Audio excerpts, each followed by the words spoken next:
My name is Max Gagliardi, and you're watching the Talk Energy podcast.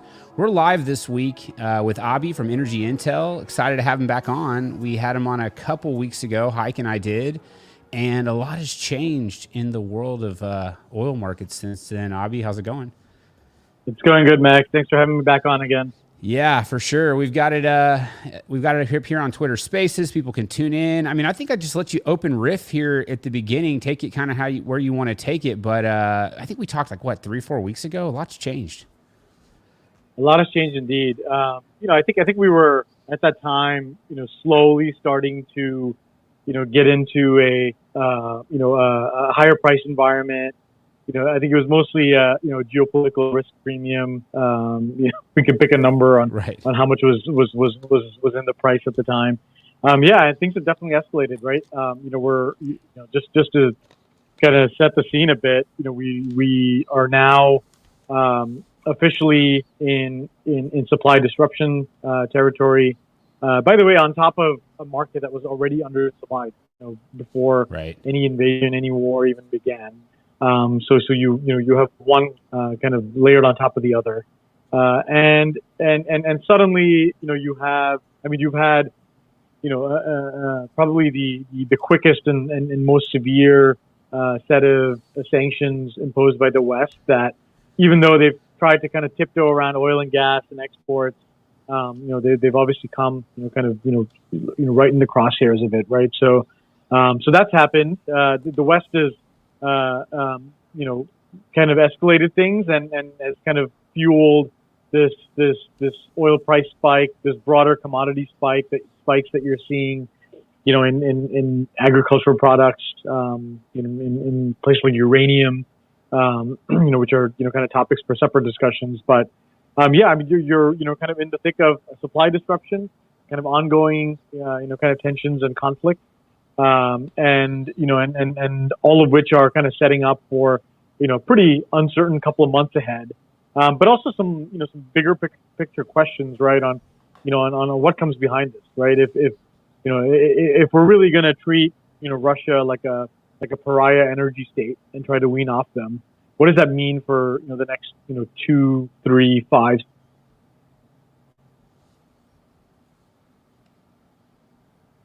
I lost your audio. Can you hear me?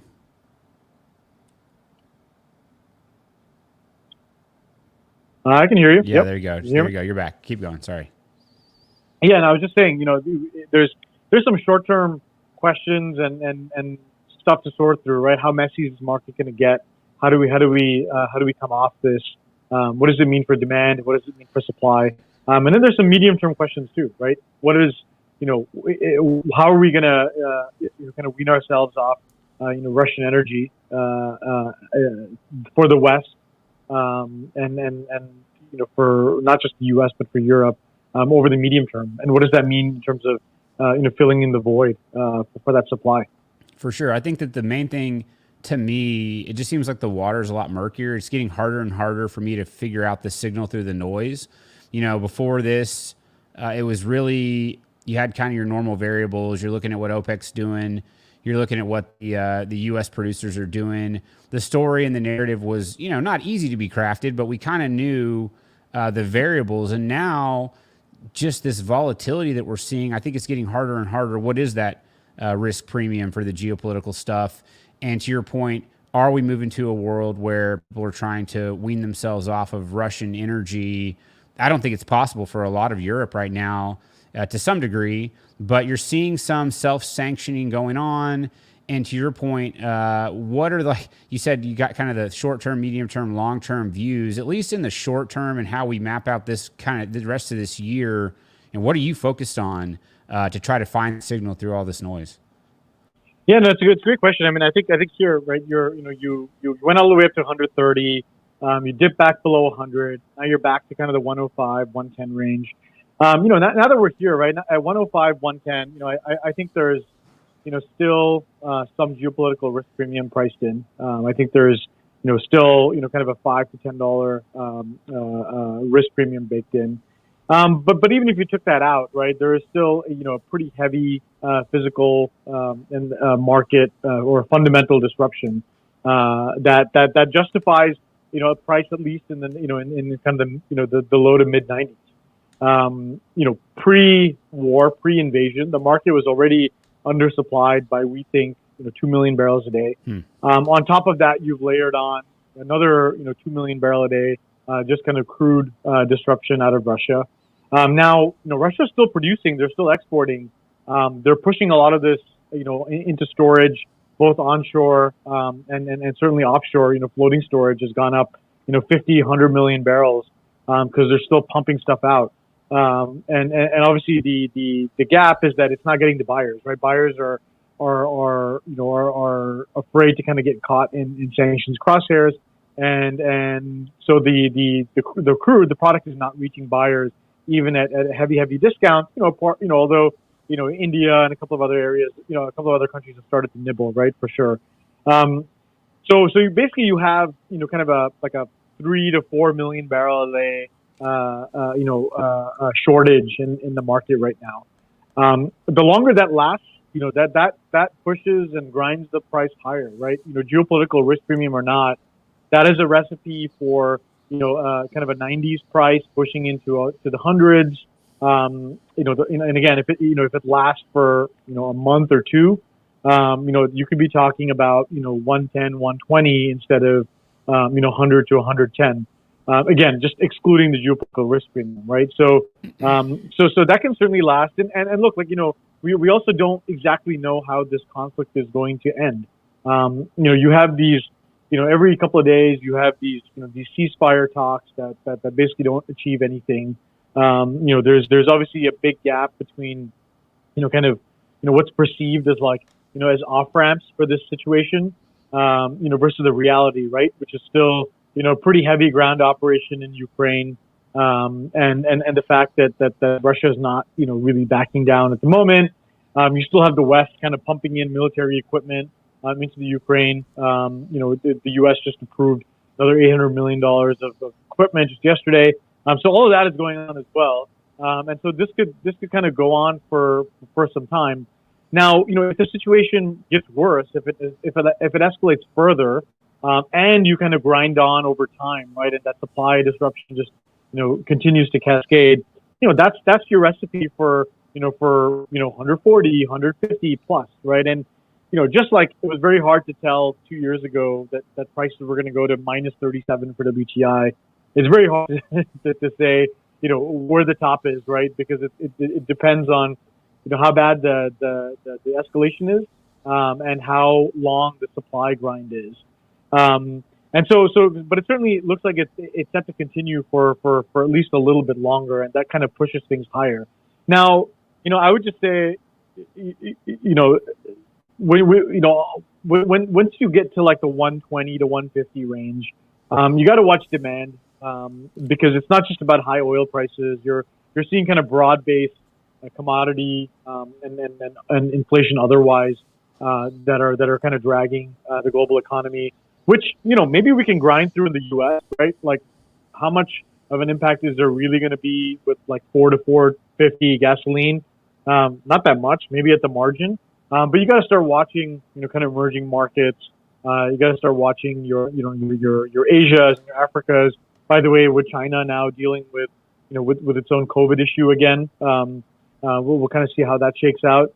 But you got to start watching the marginal sensitive demand centers. That's definitely something to watch that can push stuff down.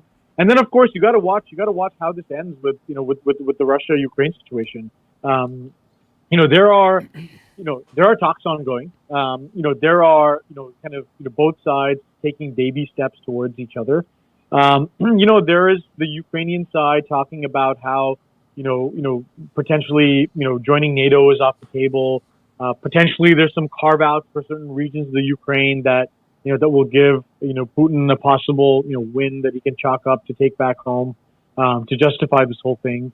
And from the Russian side, yeah, I mean maybe that NATO thing, maybe some talk of having demilitarized the Ukraine could be enough to concoct some kind of a ceasefire, right? Yeah. So that's always out there, and so the market went to 130, it pulled back. You could go back up to 130, 140, but the market's also kind of going to have in the back of its mind that, just kind of overnight, right? Like just in a day, you could have suddenly, a more meaningful step towards a, maybe not a de-escalation, but at least a non, re-escalation and some kind of an off ramp. So, Right. so I think that's going to always linger in the back of the mind, that is going to make, that plus demand is going to make, 150 plus lasting, pretty difficult.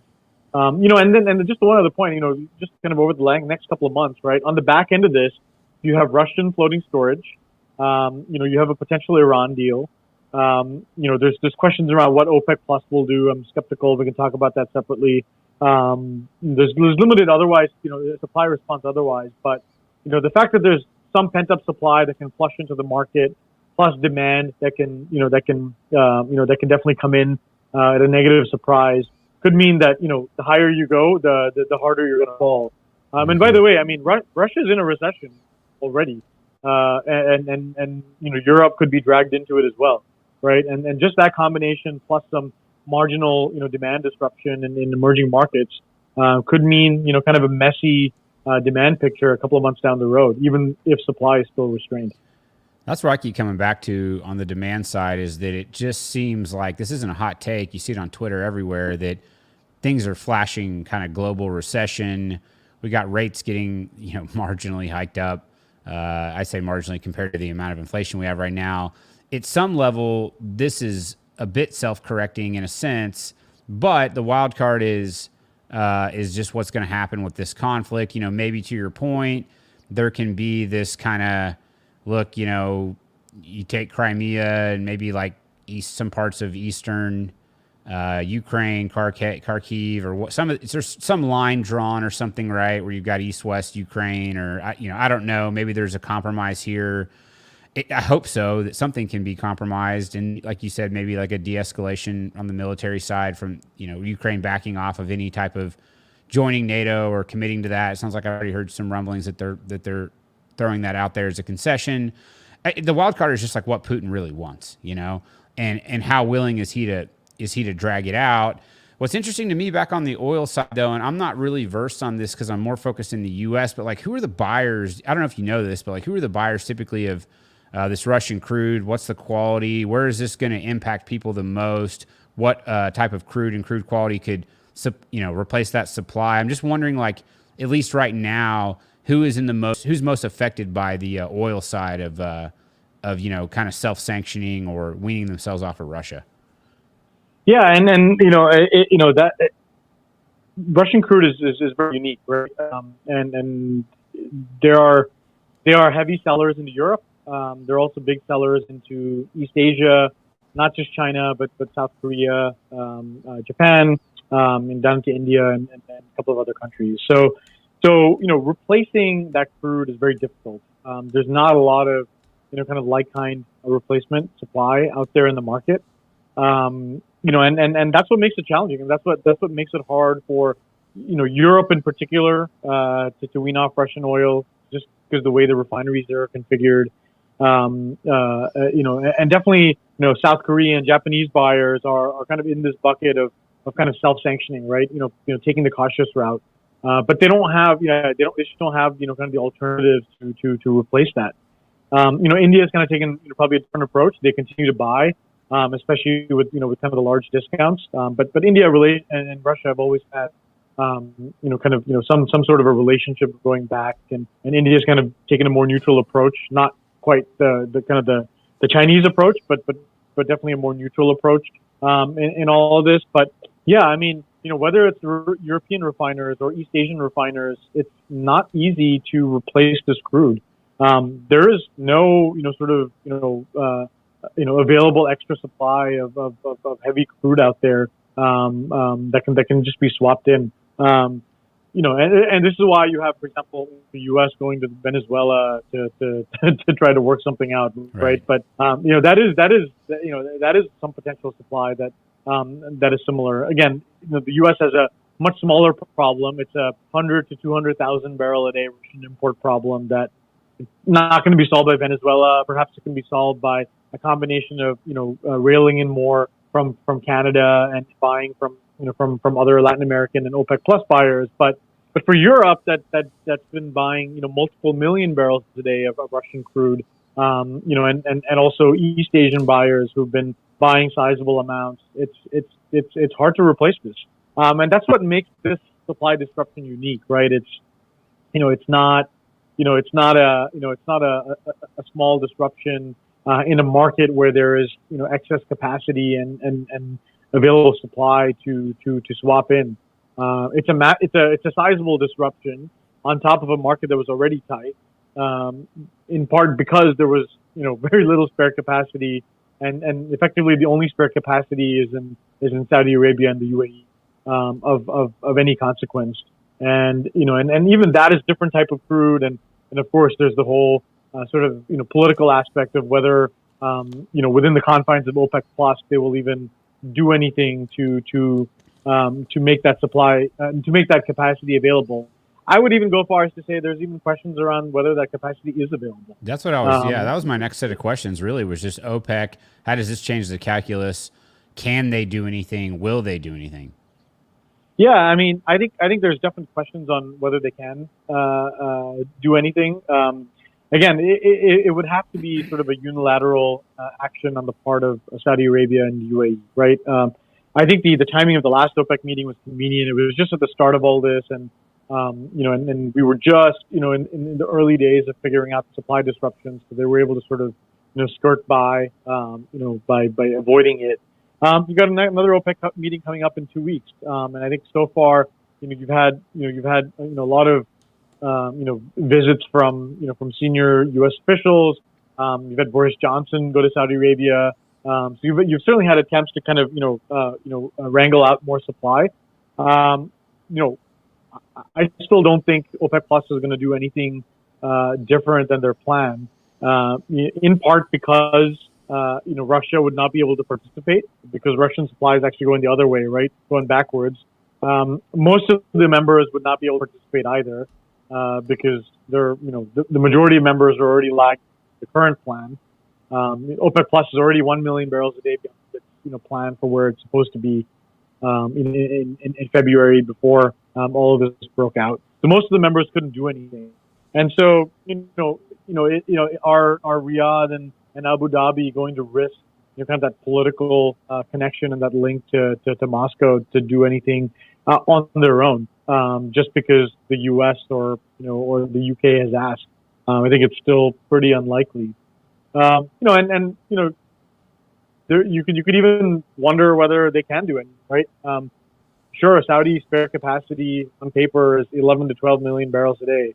Saudi has never pumped more than 11 million barrels a day in any sustained fashion in its history. And the UAE will give you number two, but that number, what they can do is also much lower than that first. So, in a market that's multiple million barrels a day undersupplied, right?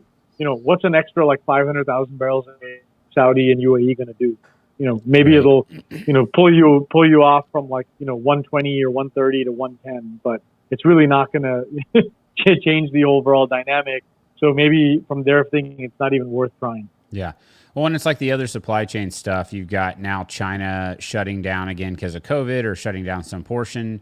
You've got the amount of minerals and metals and all these other things that Russia also supplies, which who knows how that's going to, I mean, I don't know that anyone can really tell you the full implications on supply chain with these types of disruptions, these types of sanctions. It doesn't, what you learn in the oil field, at least here in the U.S., is that it only takes like one part that you're missing to get, you need to get this one thing, right? And it can stop operations or slow operations, whatever that part may be that you're trying to get supplied, and things were already messy. I mean, like the supply chain wasn't good at the beginning of this year. It maybe seemed like it was possibly getting a little better the last month or two before this kind of erupted, but I think that that's real. I mean, like it's going to be felt, and I don't know that we can predict what ways that will manifest into the people's ability to produce more, but it's definitely going to have an impact. And so that's something there as well. But shifting to like domestically, you mentioned, there's a lot of different permutations on how this could affect the U.S. industry and different thoughts, whether that be from the political side. There's been a lot of different things being thrown out there, whether or not they're real or even could happen. You've heard rumblings of like an export ban. You've heard the people on the right attacking, saying this is why we needed Keystone XL pipeline. Just your general thoughts on kind of the domestic market. Maybe we'll dive into a few more of these topics and what potential responses could be, if any, from this administration, from all this stuff going on. Yeah, no, I mean, there's definitely a lot going on the domestic front, right? I think the, and just to add one point to what you started out saying there, which is that, we have a kind of a global supply chain problem for almost everything. And when you have like a Chinese shutdown, or when you have, Russia kind of, getting cut off from the West, it's just like, those are, issues that are, kind of major kind of escalations of a supply chain that was already kind of on it, right? And I've always sort of said, not always, but for over the last year that high oil prices was not going to be the only problem that high oil prices were going to face was that we're facing the high price of everything, right? And whether that's gas or whether that's electricity or whether that's rental cars or housing, and then all these other parts and widgets and semiconductors and everything in between, right? Right. So I think that's kind of the main issue. And look, like, I think the U.S. and let's bring it kind of to the domestic conversation. I think the U.S. economy can handle $100 oil. I think the U.S. economy can handle $4 to $4.50 gas just fine. We don't have a nat gas price problem here. We don't really have an electricity price problem here like they do in Europe. We are definitely facing, from a supply standpoint, various shortages and supply chain issues and labor and other things that, that are kind of limiting, at least energy supply, right? But economically, we can kind of withstand, kind of the near term. I think the bigger question, which we kind of started out talking about was, what's the plan for, kind of 2 to 5 years, right? There's really nothing you can do, now or going into the summer. You can release some more SPRs, to make supply available. That's, again, it's just drawing down inventories even more, right? Already exacerbating a low inventory problem. But if you need the supply, you can pull down on it more. There's no real supply to make available. We're not, going to have Venezuela or Iran, kind of save the market. So the key question is, what do we do over the next, kind of 2 to 5 years? And I would say, this is not just a domestic question, but it's also a question that kind of brings like Europe into the fold, right? Like, if Europe's trying to wean itself off of Russian oil and gas, we kind of have to think about that opportunity set too, right? As as part of the kind of the domestic energy security calculus. And and I think I think there's there's a lot of political noise out there. As you said, there's attacks from the right about about things that were done over the last couple of years. There's attacks from the left about price gouging or what have you. And right. There's a lot of noise every which way. I think whatever you think about the energy transition, whether it's going to happen or not, whether it's a short term, medium term, long term thing, I think energy security and the availability of affordable energy at reasonable prices, in kind of maybe not an overabundant way, but in an adequate amount, is going to be the conversation of the next couple of years, right? And I think from a policy standpoint, what really needs to be done is to kind of prioritize that and facilitate energy security in the name of the domestic consumer and economy and voter, plus kind of these European allies that really need us at the moment. I think again, there's really nothing that can be done overnight, right? I think that the best things that we could do are bring together companies, investors, and the administration, should be sort of, kind of greasing that conversation, right? Instead of, just trying to stay an arm's length away from it, or kind of throw these little price gouging grenades into it. Get them all together into a room, and and figure out a way where we can allow for more capex. That will take 6 months, maybe 9 months in a supply constrained world, in a supply chain constrained world, to translate to actual supply. But to make sure that supply comes online, whether it's oil and gas. We don't need, the industry doesn't need tax credits. The industry doesn't need, other incentives. What it needs is kind of a more constructive conversation with investors, with the energy security kind of umbrella, overarching it. But it does need, help here and there, right? It needs, some of these like pipeline bottlenecks to be alleviated. It needs some of these, environmental and legal kind of loopholes to be smoothed out, so that we can actually allow for a supply recovery over the next couple of years, even if we're still planning for an energy transition and electric vehicles and what have you. The fact remains that we just need more U.S. oil and gas, whether it's for the U.S. economy and certainly if you factor in the European economy too. And the last point I'll make is, you mentioned Keystone XL. So Keystone XL, a couple of years ago, there was, it was a much more fungible market, right? I didn't think there was a commercial case for Keystone XL because you had Line 3, you had Trans Mountain expansion out of Canada, but the U.S. also had access to other sea crudes that they were importing, including Russian crude, and we weren't at war with Russia. We weren't begging OPEC Plus for more supply. Again, this was a couple of years ago. It was a more fluid market. It was there wasn't a real commercial case for for a 700,000 to 800,000 barrel a day evacuation pipeline out of Canada. You could argue that's changed, right? You could argue that if you want heavy barrels, if you want low geopolitical risk barrels, and oh by the way, also kind of generally lower carbon barrels, for domestic consumption, and also again for the purpose of helping out our European allies to wean off Russian oil, helping our Canadian friends up north, kind of evacuate more barrels should be a priority. Keystone XL is obviously kind of the symbolic thing, right? It's like, it's this thing that is whether it's left or right, it automatically generates a talking point. But I think just objectively speaking, in the grand context of energy transition and making sure there's enough supply to get through like the next 5 to 7 or even 10 years, Canada should play an important role in that.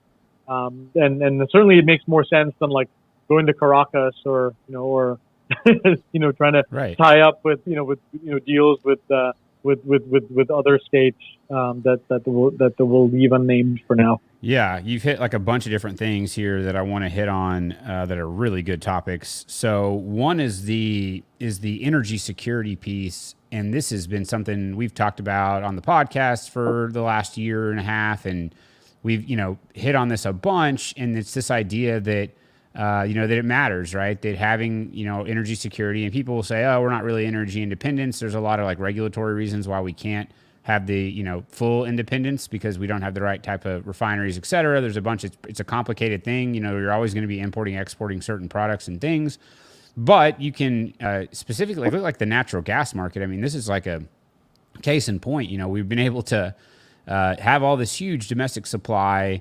It's really allowed us to decarbonize naturally through a free market force. So talking about the energy transition, you want to talk about security. Let's look at things that can drive efficiencies, that can decarbonize. I saw a really interesting slide deck the other day. They got posted. I can't remember which company made it. It was one of the LNG exporters, and they're really getting savvy around the carbon numbers. And they showed that just expanding U.S. LNG export capacity and hitting some of these world markets, that they could either meet or eclipse what you could do by switching everything to electric vehicles. And you can, in terms of carbon and CO2 emissions reductions. And so these are the types of things that it's free market. It can happen. It drives energy security. We can help our allies in Europe. You can help our ally with Canada, make their market more competitive with Keystone XL. These are all things that should be we should be praising these things. Unfortunately, it gets really political. This administration coming out saying we just need to move to green tech faster. Well, it's like, who controls green tech? Like China, right? Because they make all this stuff. So it's like, we got to be realistic. You can still do things that are in the vein of reducing carbon and driving efficiencies, which to me, you got to look at efficiencies and, realistic ways that we can do these things domestically versus just offshoring carbon and relying on foreign suppliers. So that's me kind of on my high horse about that topic, and we could do a whole pod on it. The other thing you talked about was the economy and the U.S. being able to withstand $100 oil. And I think that we're gifted. We were like one of the largest, the largest energy producer. We have these abundant resources. There are certain parts of the U.S. economy right now that are booming. I mean, look at Texas and Oklahoma, where I'm from, and there are companies that are doing very well, very high cash flow, being able to pay down debt. The industry is getting healthier because of these higher prices. Now, people will argue that's at the expense of consumers. Like, look, it ebbs and flows. Consumers had the better part of a decade of very, very cheap energy.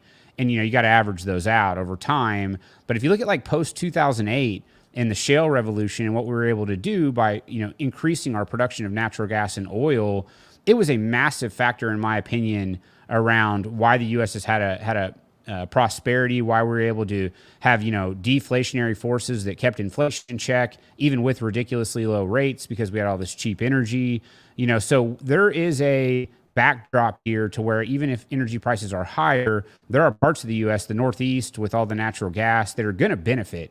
And you'll have economies that will be in cities in the U.S. that will be booming, and the economies will be doing great because of these higher energy prices. So there is a counterbalance to that, and that's why energy production is so important. And then the last thing here is just kind of the political will. And again, this ties into the security side of it. We just got to have, better conversations around this stuff and figure out a path forward to where we're coming up with solutions that work. And you don't see a lot of that. You see a lot of mudslinging, unfortunately. So that's kind of my rant on all those topics. And I think it's very, very fascinating. What about this? And we're getting I told you 30 minutes to 45 minutes. We just hit the 30-minute mark.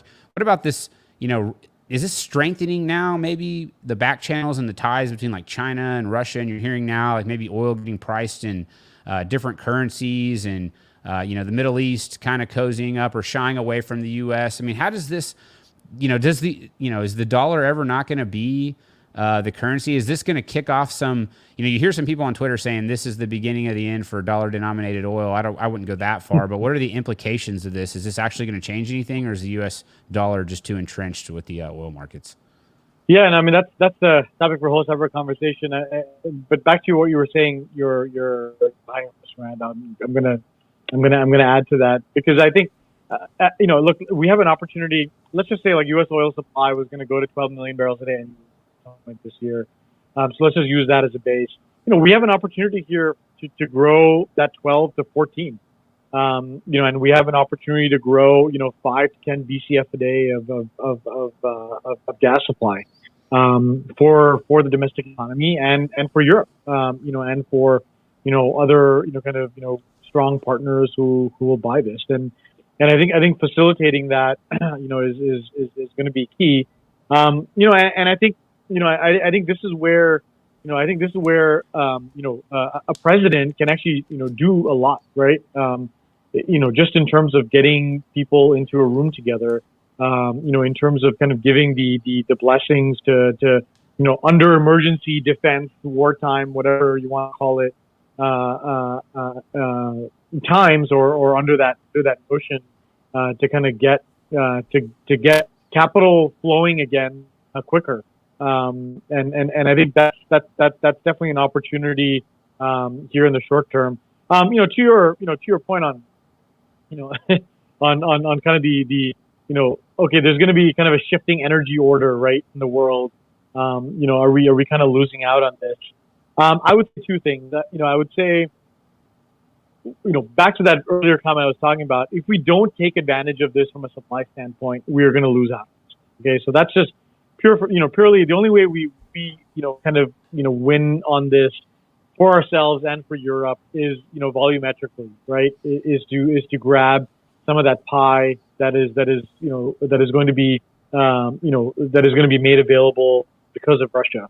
And to your other point, look, I think I think there's always too much made of the Chinese in terms of their importance. In terms of tying up with OPEC Plus, saving Russia or what have you. And I'll just make a couple of points on that. Let's talk about the Saudis selling oil, yuan denominated oil.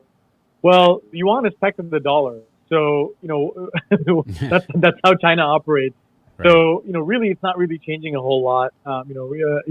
Realistically, and look, like, yeah, I mean, China was going to be China and India are like the two partners that everybody's going after, right? Every supplier is going after, especially the OPEC Plus producers, because they're the markets that are growing for like the next 5 to 10 years, and India maybe even longer. So this whole situation has not really changed a whole lot from that standpoint. I think it's pretty overblown to sort of say kind of the dollar denominated dominance in energy flows and oil in particular is dead or is going to really change in any material way.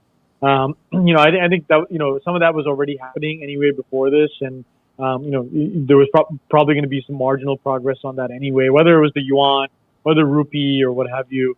I don't think much of that was going to that whole trend is really changed in any meaningful way.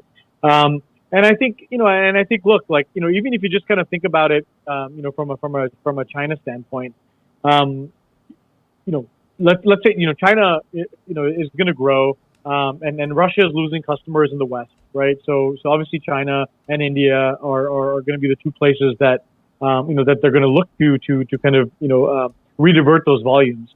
Well, guess what? How is the rest of OPEC Plus going to give up that market share to Russia? Right?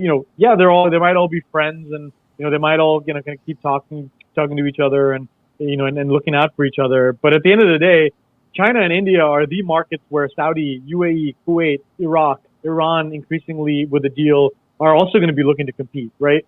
So are they going to give up that volume to Russia? I don't think so. So I think Russia is in trouble here. I think they're boxed in, and I think they're permanently in going to feel this for a very, very long time. And I don't think China is going to save them. I don't think India is going to save them.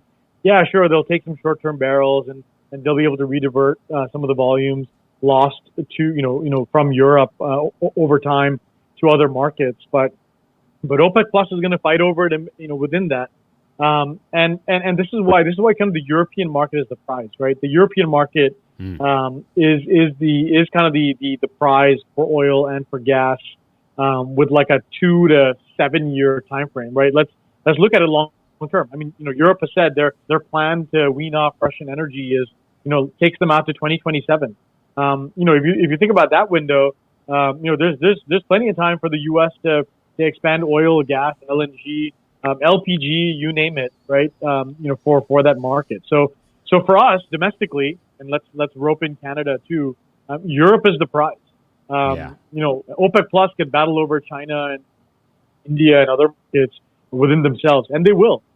This is right. The other big producers within OPEC Plus are not going to kind of give up that incremental share to Russia just because Russia needs to find a home for lost barrels. So it's going to be interesting to watch for sure. For sure. Well, we're getting close on time. I do want to open it to maybe 1 or 2 questions. We try to keep them concise, and if anybody wants to do that, you can raise their hand. We may do a couple here to close it out. But what I'll say on that is I love this theme you're talking about, how the U.S. kind of emerging from this as sort of the hero and the person, the country that can come in and potentially maybe we can supply more barrels. We can strengthen our ties with our allies like Canada and Europe. We need the political will to bring everybody together. I think the mudslinging and the what's been going on lately just kind of it's not going to get us there. But we have a huge opportunity here to continue to show the world that we can lead the way with energy. Higher energy prices are going to be in some ways a tailwind, even though it will hurt on the consumer side. It will be a tailwind because of how much energy we produce.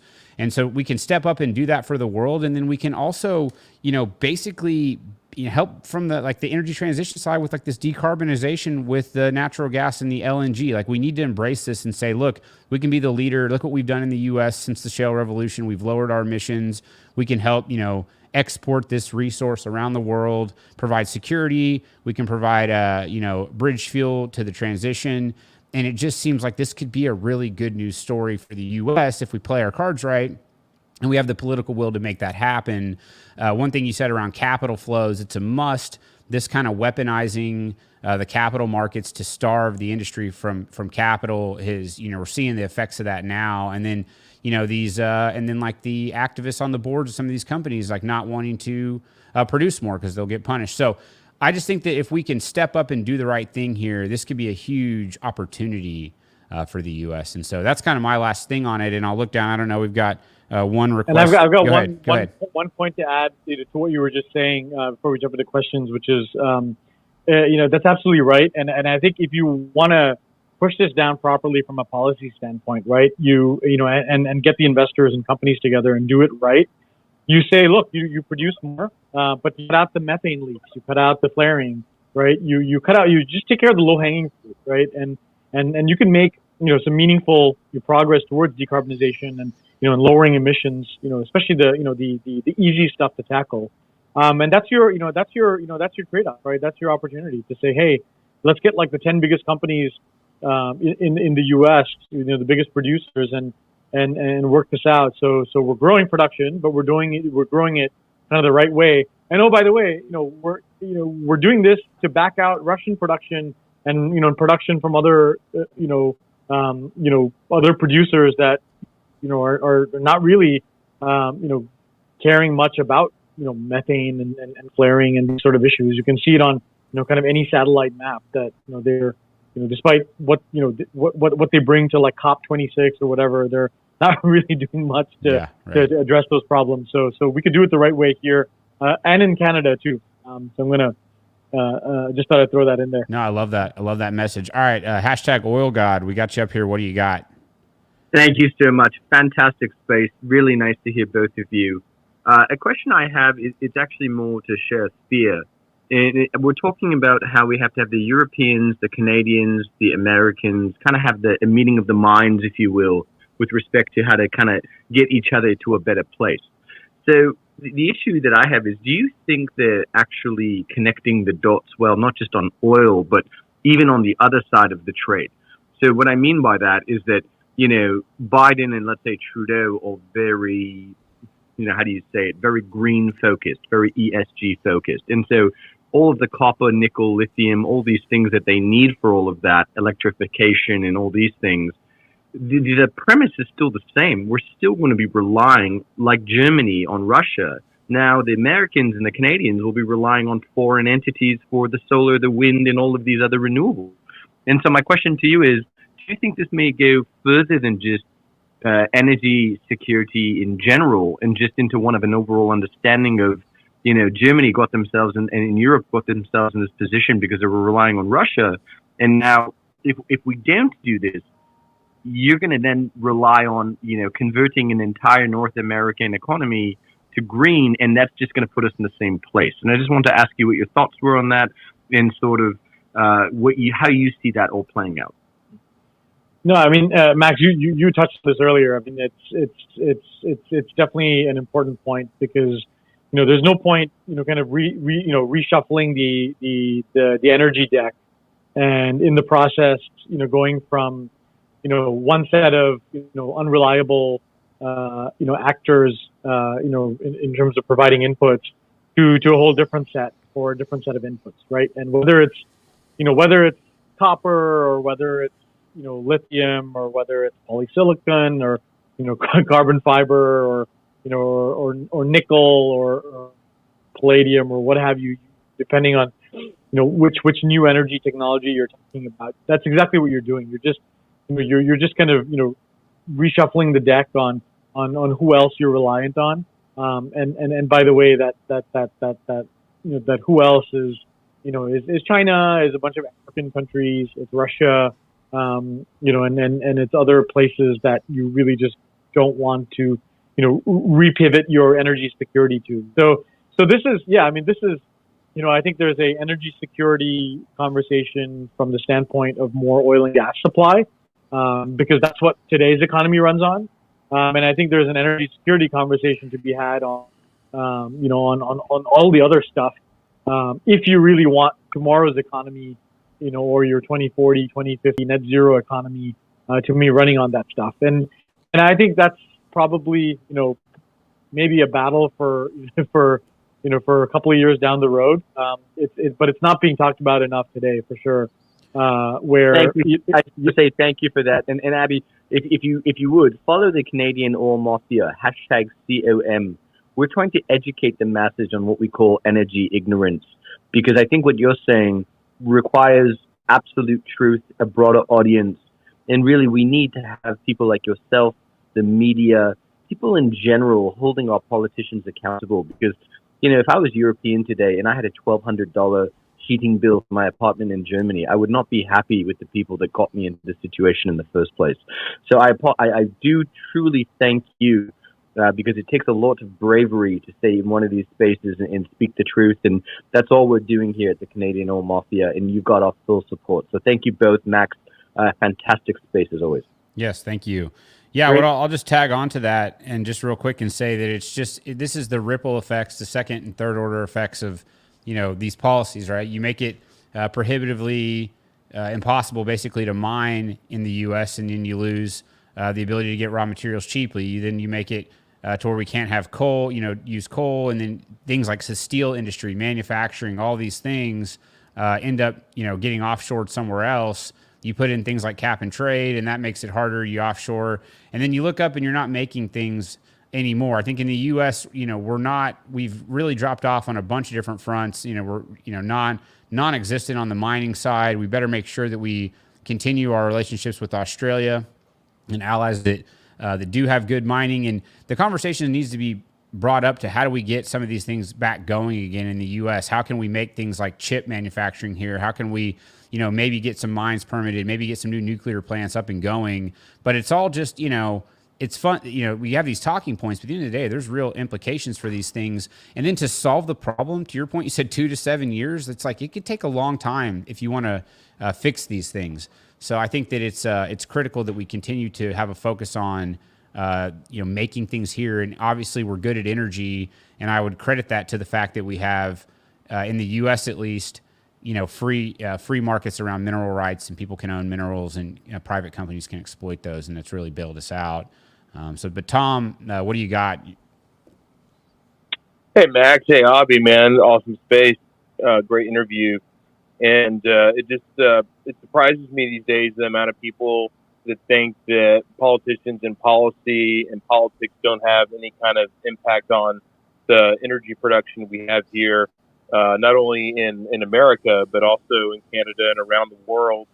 And it's almost like a cognitive dissonance, almost like people, they'd like to pretend that our market is 100% free and that these regulations don't impact what we do. But the fact of the matter is they really do impact what we do. And it might not be a politician, is the person that's going to give you the approval for your drilling permit, as much as it is all of their policies and everything that they push forward, right, Abhi? So what do you think is the one thing that Americans or people maybe in the Western world could call for right now amongst our leaders and say, hey, guys, we need y'all to do this one thing right now to help out Western energy production? Is there anything that's just low-hanging fruit off the top of your head that you could say, hey, this is a glaring example of something that our leaders could go ahead and do right here, right now to make an impact?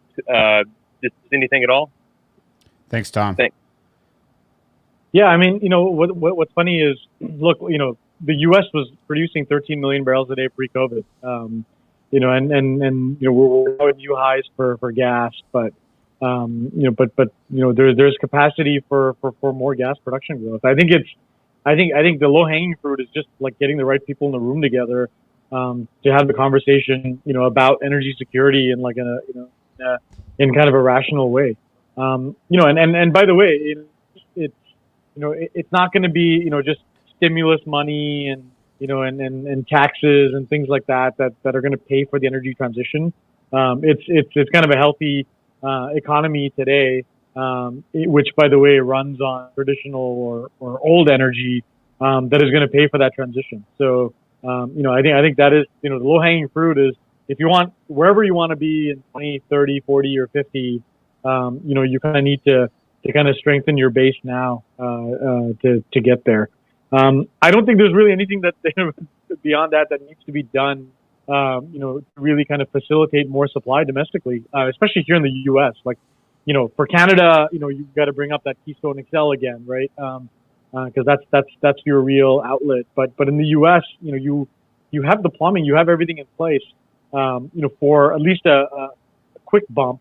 If you want a bigger bump, yeah, then you got to talk about, getting rid of some of those those bottlenecks, from the Northeast, and some of these issues around, for example, like Line 5 and legal problems and all that stuff. And in Michigan, like you're gonna have to work out some of those.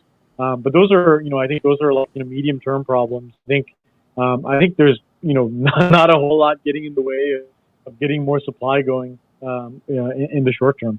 Yeah, we can end it here soon. I want to be mindful of your time coming up at the top of the hour. It's been a great conversation. What I will add on to that is I think it's like just symbolic things. It's when you hear, and I know a lot of executives more at the private level, and I know some public company executives here in the U.S. side for oil and gas, and the overwhelming feedback you get, and you even see some guys on Twitter saying it, is that we haven't gotten a call. Like there's no meeting with this administration where they've brought U.S. producers together, Canada together. There's been no meeting that I've seen or meaningful conversation between Biden and Trudeau to talk about, hey, let's step up and be the leaders now and help solve this world's energy crisis. And by the way, we can do it in a responsible way that still lowers carbon emissions, and that's possible to do. I mean, we can absolutely lower a ton of emissions using traditional energy. There's a bunch of low-hanging fruit. I didn't see anything in like the infrastructure bill encouraging like stopping methane leaks, or you see things about like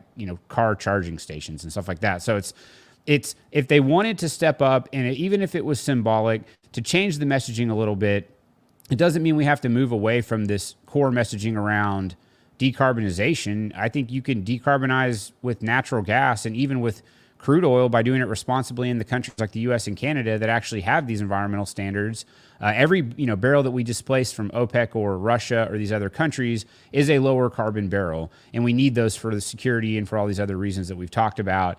And so just a shift in the messaging and maybe some hand-holding around getting some leaders together in the Western world and kind of pulling industry into that rather than going to Iran and to Venezuela. It's definitely rubbing executives the wrong way. In the U.S., they're saying, wait a second, why aren't we getting a council together where we can talk and come up with a game plan here and get some words of encouragement? Why aren't we making it easier to get permits and things like that on federal lands? I know they say there's all these leases. Well, there's a lot of other ways they can make it harder for people to drill. So there's things that they can do that might not, it's not going to increase the production today or in the next 6 months, but certainly can facilitate this 2 to 7 year horizon that you mentioned earlier, Abhi. But that would be my last word on it. So I'll kick it back to you for whatever else you have, and then we'll kind of conclude it. Yeah, let's wrap it up. One last word I would throw in there is, is kind of the presidential word is actually a pretty heavy one, right? What comes from the president can make a big difference. A lot of things get caught up in Congress and different sides talking their own books, but I think the right hand from the president can make a big difference. So I think that's definitely something to watch out for, and whether that changes or not, with President Biden, we'll see. But to your point, the leaders themselves need to kind of push the right message from the top down, and not have it go the other way to make a difference. Yep. Abhi, thank you so much. This was great. I'm glad we got to do it. Hopefully we'll do it again soon. Thanks everybody for listening in. Abhi, tell people where they can find you. Sure. Thanks for having me, Max. I'm at @araj_energy on Twitter. So you guys, you can see it on the space. Drop a message anytime, or give me a follow, and yeah, look forward to talking again soon. Yeah, absolutely. You guys, I'll post this to the podcast app either later today or tomorrow, so it'll be available. And if you want, you can hit subscribe. We're doing this. We put out 2 episodes a week typically. A lot of times we've been doing live streams recently as well to get it to as many people as we can. And appreciate everybody. And thanks again. Talk to you guys soon. Thanks, Max. Bye, everyone.